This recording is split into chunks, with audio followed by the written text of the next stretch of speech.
The biggest loss for the Buccaneers had absolutely nothing to do with the scoreboard. That and more on today's episode of Locked On Bucs.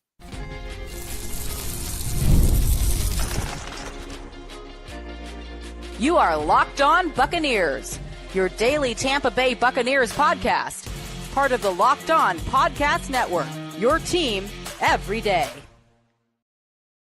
What's up, and welcome into this live post-game reaction episode of Locked On Bucs, your daily podcast covering the Tampa Bay Buccaneers, part of the Locked On Podcast Network, your team every day. I want to thank you for making Locked On Bucs your first listen review every day. Don't forget you can subscribe or follow for free on YouTube or wherever you get your podcasts. And of course, you can follow along on Twitter. I am James Yarcho at JYarcho_Bucs, credentialed member of the media covering your Tampa Bay Buccaneers, here with you Monday through Friday, along with the everydayers.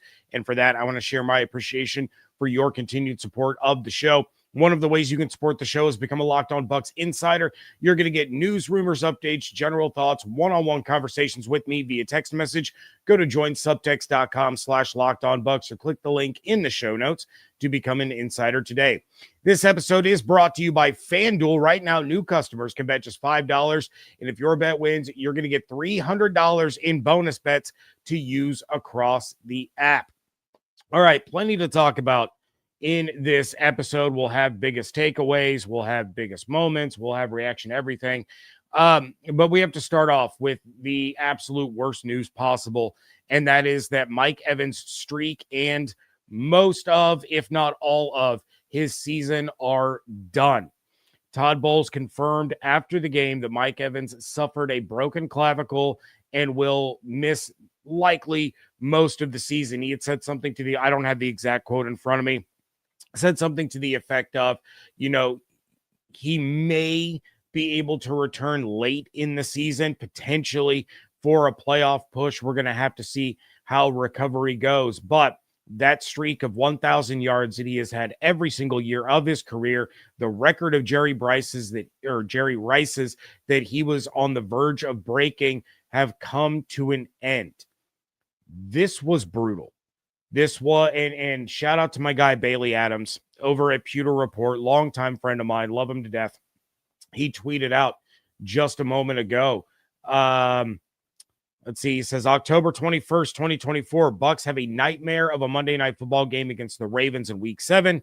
October 20th, 2025, Bucs have a nightmare of a Monday Night Football game against the Lions in Week 7. And I think that sums it up perfectly. And we highlighted that game with Mike Evans and Chris Godwin's injuries. That injury to Chris Godwin ended his season back in 2024. This one, you have Mike Evans make what appeared to be an absolutely incredible catch as he goes down, breaks his clavicle, knocks himself out with a concussion. Essentially, he laid there with his eyes closed, not moving for quite some time.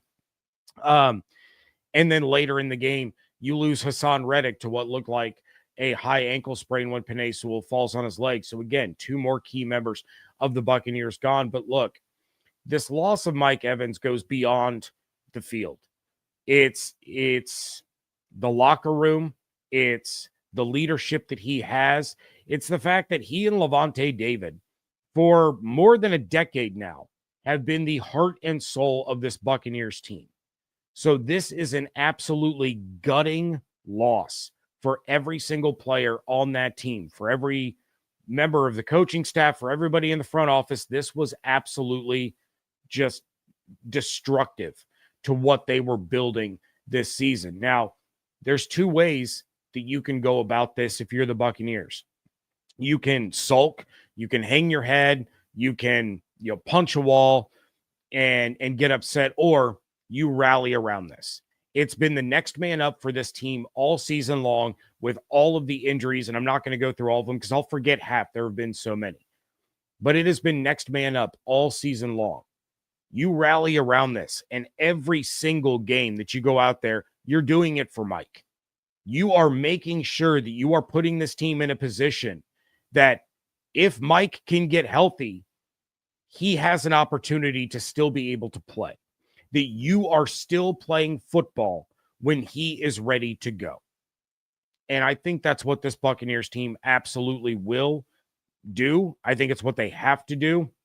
And I think those guys in the locker room, especially in the receiver room, care about him so much that that's exactly what they're going to do. Jenna Lane tweeted out that when she was talking to Mike Evans about his rehab process coming back from his annual hamstring injury, he was thinking about Chris Godwin, and he was thinking about Jalen McMillan. He has been the most selfless superstar that you can name over the course of the last 11 years. He's never been the guy pouting on the sideline because he's not getting the ball, or saying stupid crap in a locker room after a loss, or in a press conference, or in media availability about how he's not getting the ball enough and how he's frustrated with the offense or anything. He has always been a guy that found success in the success of others. And that's what true leaders are. That's what true champions are. And to lose that out of the Buccaneers locker room for until at least December, optimistically, best case scenario, you're talking about getting him back maybe week 16, week 17, maybe not even until the playoffs. That's what you've lost. It's not the production. It's not the streak. It's the person. It's the captain. It's the leader.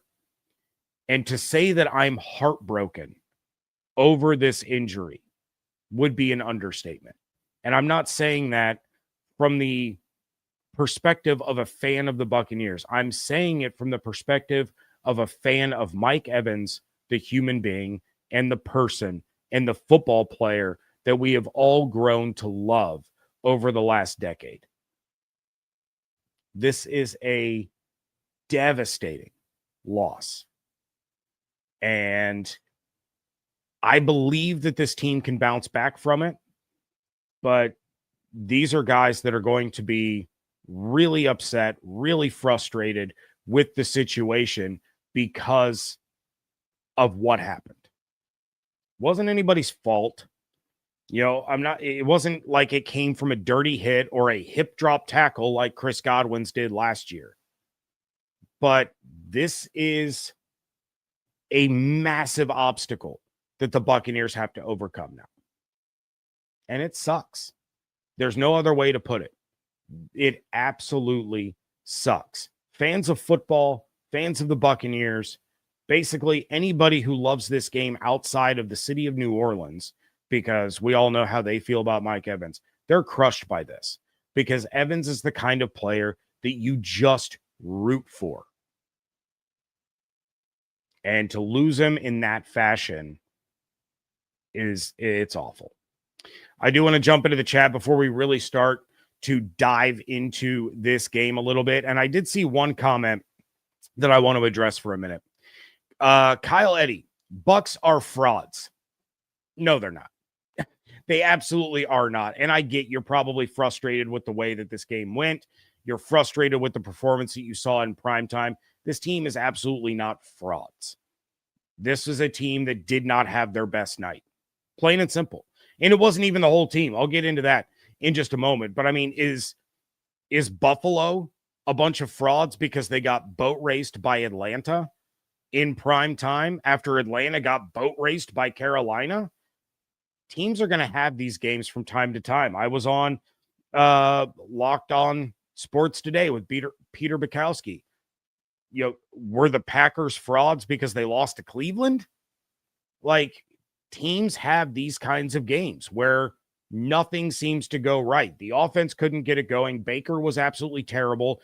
The officiating was suspect at best. I even had a Lions friend of mine reach out and he goes, it was a good game. The refereeing was terrible, but it was still a pretty good game. And to be honest, the biggest reason you can point to the Bucs not being frauds is the fact that they stayed in it for as long as they did. There are not very many teams in the NFL that can go into Ford Field against that offense, have their own offense put up the worst performance they've had since 2009 and still be in the game in the fourth quarter. They're going to bounce back. They're going to be fine. This is one that you just have to throw out. They had these games last year. They had these games in 2020 when they went on to win the Super Bowl. Were they frauds when they got absolutely blown out by the Kansas City Chiefs in the regular season? No. So you can't judge based off of one specific game because it's going to happen to every team in the NFL at some point. All right, we are going to get into the meat and potatoes of this game coming up in just a little bit. That is next on today's episode of Locked On Bucs, part of the Locked On Podcast Network, your team every day. I'm Cody Rourke from Locked On Broncos, and this episode is brought to you by Peloton. Peloton is shaping the future of fitness with the brand new Peloton Cross-Training Tread Plus, powered by Peloton IQ. This is Peloton's most advanced equipment yet, giving you real-time guidance and endless ways to move, whether you're running, lifting, or you're cross-training with your favorite instructors like Alex Toussaint. It's training reimagined to make your workout more personal. Peloton is built for breakthroughs with features that help you plan, stay motivated, and hit peak performance. You can let yourself run, lift, flex, and go while Peloton handles all the rest. Plus, Peloton IQ provides real-time strength coaching, tracking your progress and suggesting weights that challenge you so you can get stronger. Plus, the new movement tracking camera, it counts your reps and corrects your form in real time, making sure every rep is safer and smarter. So let yourself run, lift, flex, push, and go. Explore the new Peloton Cross-Training Tread Plus at onepeloton.com. Mazda crafts cars for those who do more than simply move. Mazda delivers confidence with every ride with more IIHS Top Safety Pick Plus awards than anyone else. From footwork to breath work, athletes sweat all the details. Mazda brings this same intention to how they craft every single model, so you can make everyday drives feel like anything but. From smooth handling to intuitive controls, with all-wheel drive standard in every single crossover SUV, you can drive with complete confidence through almost any season. Like our players, we sweat every detail because when you make every move count, impossible becomes irrelevant. Mazda, move and be moved. Thank you again for making Locked On Bucs your first listener view every single day. All right, I do want to jump into this game, and I always start these off with the biggest moment. That got delayed because we had to talk about Mike Evans. But I am going to point to the biggest moment in this particular game and where it all really started to go sideways. There were a couple that I could have gone with, but I take a look at how things really shifted with a bogus illegal contact penalty against Jamel Dean there in the second quarter. So the Lions failed to convert on third down and were going to punt deep inside their own territory. Instead, a Lions receiver, I believe it was Khalif Raymond, he initiated helmet-to-helmet contact with Jamel Dean, who kind of tugged on his jersey a little bit as he fell to the ground. And then Dean is the one that gets flagged for illegal contact. That was the second time in this game that the Bucs got a stop on third down, and the Lions drive was extended by an illegal contact penalty against a cornerback. The very next play, Jahmyr Gibbs takes off for a 78-yard touchdown run to put the Lions up 14-0. That turn of events was massive. Now, I don't know what the offense would have done had the Lions punted there. Based on how the rest of the game goes, maybe they do nothing. Maybe they go 3 and out and they punt the ball away, and this is all kind of a moot point. But you created a massive hole to try to dig yourself out of on the road, and that became a huge problem moving forward. It was at that point that the offense started pressing a little bit too much, and Baker was trying to force just too many things. After that entire sequence, the Bucs could not get anything going on offense, much like during the first quarter. So their next 3 possessions after that touchdown run by Gibbs, you had a 3 and out, you had a fumble, and you had an interception. You had that fumble and that interception on back-to-back offensive plays. Again, you can point to that interception, and I was pretty vocal about this on Twitter, how it gets awarded to the Lions, even though a tie always goes to the offense. I don't care what anybody says. Cade Otton had his arm around that ball inside, up against the defender's chest. The ball was up against his shoulder. Yes, the defensive back had two hands on it, but Otton still had that ball squeezed in. That's a tie. Should go to the offense. Instead, it was another turnover. Then you have Jamel Dean, who, shout out to that dude. He is playing absolutely phenomenal football. He was able to intercept the ball. The Bucs got a field goal at the end of the half. They opened the second half with a scoring drive, and you start to think, okay, the Lions let the Bucs hang around a little bit too long. They just marched down the field. They've gotten back-to-back scores. Baker is starting to figure this thing out. But after that, it just continued to be an all-time stinker from the offense, primarily Baker Mayfield. And I know I'm going to upset some people about this, but I don't care, because those of you that have been with this show longer than the last couple of seasons know that I was the biggest Baker Mayfield advocate on the planet. I wanted the Bucs to trade for him when Brady retired the first time. So don't sit there and tell me that, I'm bashing him or whatever, because I am a massive Baker supporter. But he came into this game being talked about as the MVP of the league and a guy that was just able to make magic happen at the most crucial times. In prime time, against a team that you have a really good chance of facing in January, and this game could have decided where that game will be played. That was by far the worst that, not just the Bucs have looked since their loss to Denver last year, but it was the worst that Baker Mayfield has looked in a Buccaneers uniform.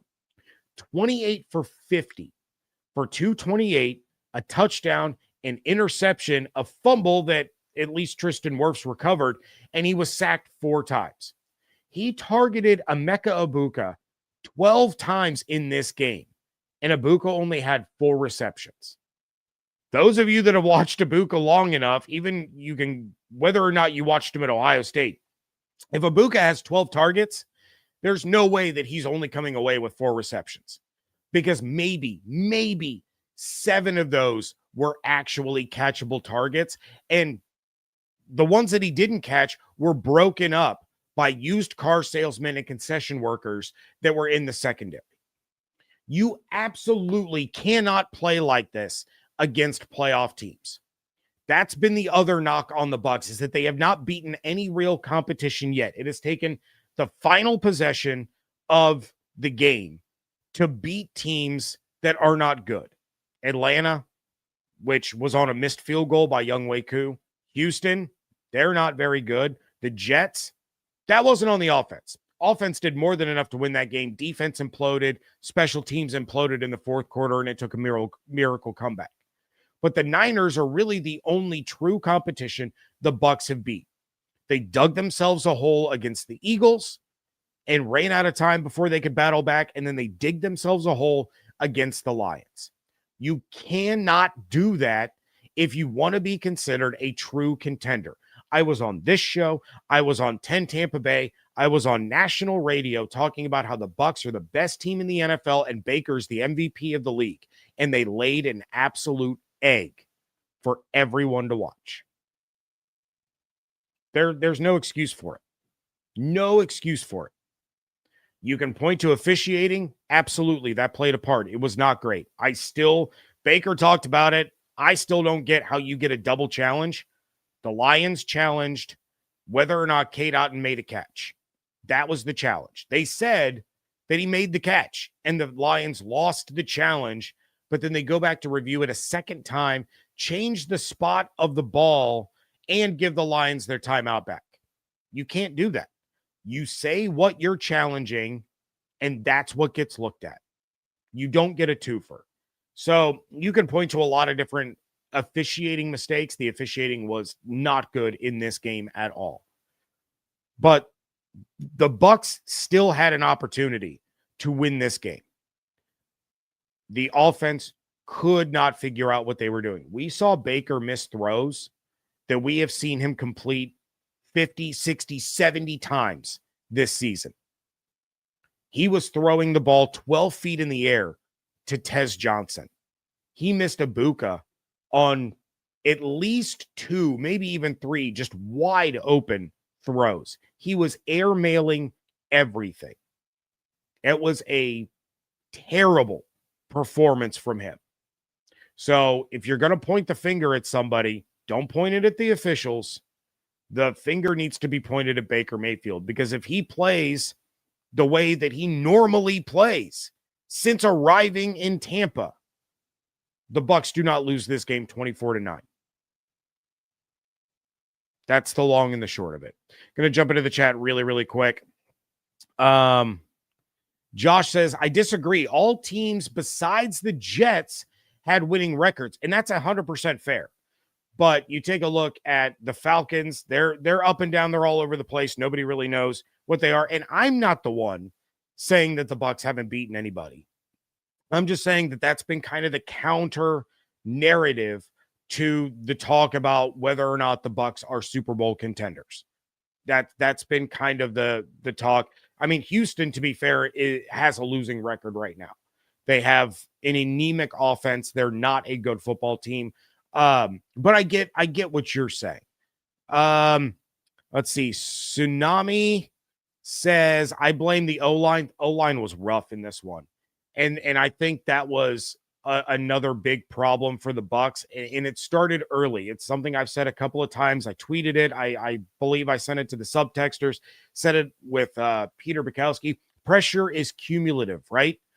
So when that pressure was getting to Baker early in the game, mentally, it was continuing to happen even when it wasn't. Now, Baker still did a good job a couple of times of evading pressure and looking down the field, but you saw him get those happy feet early on in this game, and he never really had that opportunity to take a breath and settle himself down and start to get into his rhythm. The whole offense was just completely off kilter the entire time. And, you know, the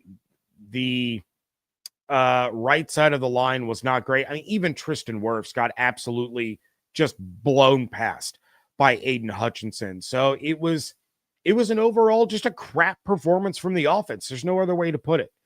But it starts with Baker Mayfield. All right, we are going to get into some final thoughts. That is coming up next on today's episode of Locked On Bucs. NFL season is here, and FanDuel is making sure that you're ready for kickoff with a can't-miss offer. Right now, new customers can bet just $5, and if your bet wins, you're going to get $300 in bonus bets to use across the app. FanDuel is where I always go to place all my parlays, my prop bets, my game bets for just about every sport. You guys know about my group parlay that we do each and every Sunday. It adds more fun to your football weekend. The Bucs fell to 5-2 after losing to the Lions, but they open as 5.5-point road favorites against the New Orleans Saints with an over-under of 47.5. The Bucs dropped to plus 2,500 to win the Super Bowl after being held to just 9 points against Detroit, and Baker has dropped to 4th now behind Drake May in the MVP odds at plus 1,100. So are you ready to play? Download the FanDuel app now by visiting FanDuel.com to get started. That's FanDuel.com to place your first $5 bet. Wrapping things up here on a post-game live reaction episode of Locked On Bucs. And look, here's kind of my final parting thoughts, because this is a short week with the Monday night game. Evan is going to be on tomorrow's episode. We got to turn the page pretty quick. And I saw a lot of people throwing out some criticisms that at first might have been bordering on valid, but I do have to say this. The Bucs defense did just about everything you could have asked from them given the situation.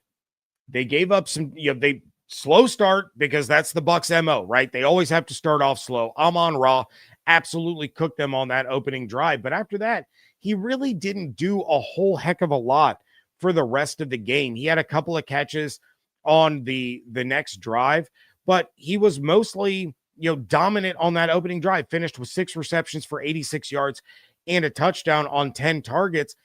After the first quarter, he kind of disappeared from the game. The frustrating part was what Jahmyr Gibbs was able to do, right? 136 rushing yards on 17 carries, another 82 in the air. But the defense was getting the stops that you needed them to get. At halftime, the Lions were 1 of 6 on third downs, 0 of 1 on fourth downs. The Buccaneers were getting stops. They were giving the offense the chance to get back in the game. The final third down efficiency, the Lions were 3 of 13 on third down, 1 of 2 on fourth down. Against that offense in that building, that's about as good as you can ask for your defense. It was the chunk plays. It was the penalties. Albeit, some of them were questionable. I will give you that. Early on, I thought it was going to be the cleats and the turf. That first big play that the Lions had was because Servassier Dennis slipped and fell on Jahmyr Gibbs' catch and run. The play before that, the very first play of the game, Jamel Dean slipped and fell in coverage. It seemed to be a recurring theme throughout the game. Baker on the Bucs opening drive, it looked like he had room to run. He slipped and fell. But at the end of the day, the defense, they win the turnover battle.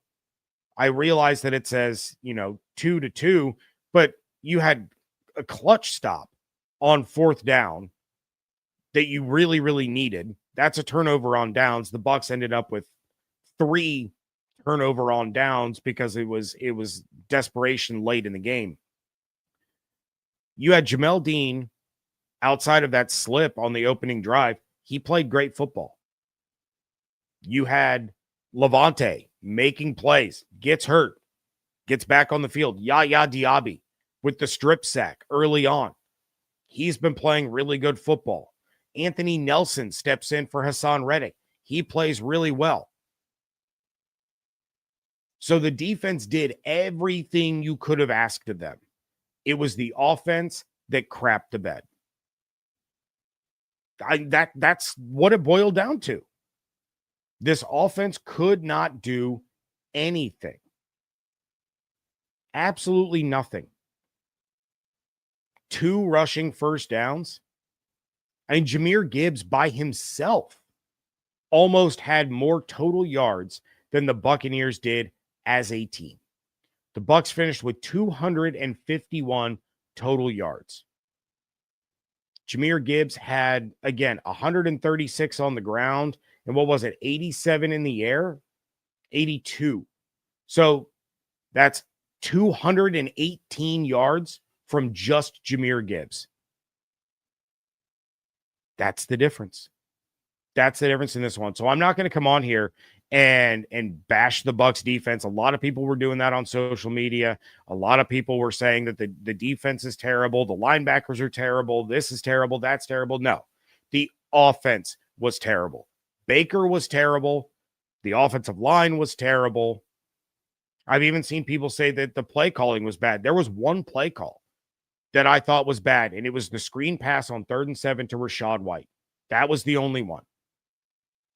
The play designs were there. The receivers were getting open. The quarterback wasn't hitting them. What did he have? Three passes, 4 passes either batted or tipped at the line. Otten made an incredible catch off of one of those deflections. But you had, I lost count of the number of pass breakups that the Lions had. 12 passes defensed from a secondary that was comprised of second stringers and practice squad players. That's where you point the finger. Baker underthrows Ibuka on what should have been a touchdown. Misses him wide open to get a huge chunk play into Detroit territory to get them back in the game with still plenty of time left on the clock. It's At the end of the day, and again, I see Constantinos saying the play calling was terrible. It wasn't. The play calling was not bad. Execution was bad. The execution of the play calls is what did it. You don't want Baker dropping back and throwing 50 times, but they took themselves out of the game so early that you had to try to throw your way back in. This is the game that you look back on, just like I've mentioned Buffalo against Atlanta. I've mentioned Green Bay against Cleveland. You burn the tape. You burn the tape and you move on. You move on to a New Orleans Saints team that you are going on the road to face, and you beat the ever-loving crap out of them. You hang 50 on their heads. You come out pissed off, ready to just dominate a team that you should dominate. Then you go into the bye. After the bye, again, things start to open up. The Pats game looks like it's going to be a difficult one. But after the bye, you should have Chris Godwin back. You should have Bucky Irving back. Potentially, you might get Hassan Reddick back at that point. And you start to get healthier.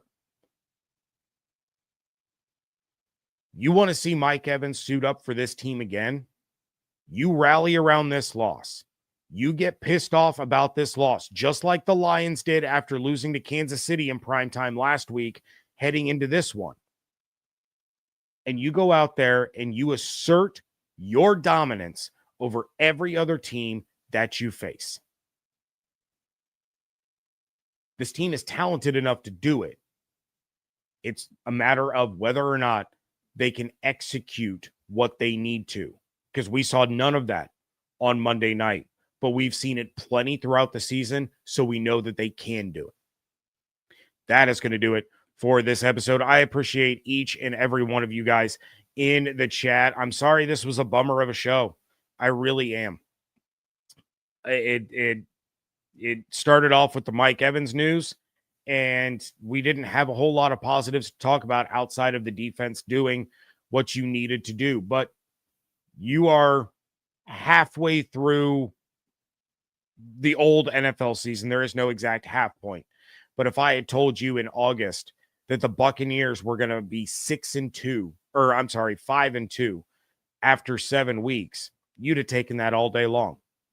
This is a good football team that had a really, really bad day. Time to turn it around on a short week and head to New Orleans and get another division win. Please make sure that you're checking out everything on Twitter at Locked On Bucs, at @JYarcho_Bucs. Subscribe on YouTube with the notifications turned on, as well as wherever you get your podcasts. Become a Locked On Bucs insider. Go to joinsubtext.com/LockedOnBucs or click the link in the show notes. You want to support the show, but you don't want to be an insider. It's real simple. Like this episode on YouTube. Leave a 5-star review wherever you get podcasts. It does help other Buccaneers fans find the show. Hope you all have an absolutely outstanding day. Stay safe, stay healthy, fire the cannons. I want to thank you so much for joining me right here on Locked On Bucs, part of the Locked On Podcast Network, your team every day.